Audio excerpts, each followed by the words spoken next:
Good evening ka-random, and today magkakaroon tayo ng teardown nitong Bosca SAA 500 AF. So para sa akin, ito na yung pinaka sulit na option sa ating DIY, and kung mga small load lang, ito na yung pinakamagandang option na pwede mong mabili sa market. Ganito yung packaging niya, yan. And ang kasama lang talaga nito sa loob ng box is itong pinaka-inverter at yung kanyang connector na wire. Ngayon, pag-uusapan natin is yung characteristic muna ng inverter. Ito is merong yung features, yan. Meron siyang reverse battery protection. So, ibig sabihin kapag nagkabit ka at nagkabaliktad yung polarity is may protection na siya against doon. And yung capacity niya is 500 watts. So, lahat ng load is na below 500 watts is kayang-kaya niyang i-drive.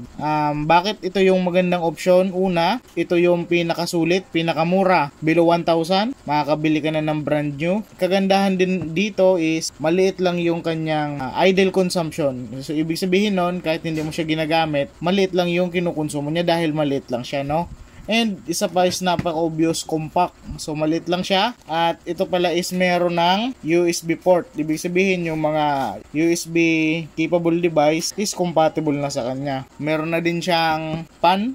And yan, yun yung kanyang features na gusto ko sa kanya. Today is magpo-proceed na tayo sa teardown. Kailangan lang natin tanggalin is 4 na tornilyo dito and 4 din na tornilyo dito. Prior dito sa video na to is na buksan ko na siya dahil pagkatapos ng teardown, kakaroon naman ako ng video doon sa repair. Kasi ito is may problem, kailangan nating i-repair. Kung curious kayo na makita yung loob, yung board ng inverter na to is today is your lucky day. Yun pala, kung meron kayong same na inverter, yan, makikita nyo na yung loob ng inverter nyo. Okay, dahil natanggal na natin yung tag-4 na screw, so may expose na siya, and pwede mo din itong mahugot. Ngayon, kung yung inverter nyo is hindi pa nabubuksan, ito kasi is nabuksan ko na prior, i-tap na lang natin ng kaunti. So, yun. Yan, kung yung inverter nyo is first time yung bubuksan, mayroon yan malakas na adhesive dito, tsaka dito. Expect nyo na mahirapan kayong tanggalin siya. At ito na yung nasa loob. So yan, yung ating mga power transistor or MOSFET is 1, 2, 3, 4, 1, 2, 3. 4 dito and 3 dito. Hindi ko na yan kakalkalin kasi wala naman yung problem. So ito na yung loob ng ating inverter.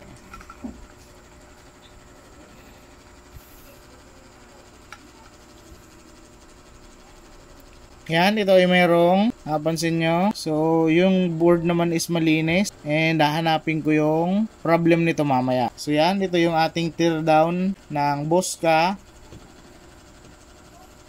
SAA-500 AF. Laman po. Thank you. Please like, subscribe, and share.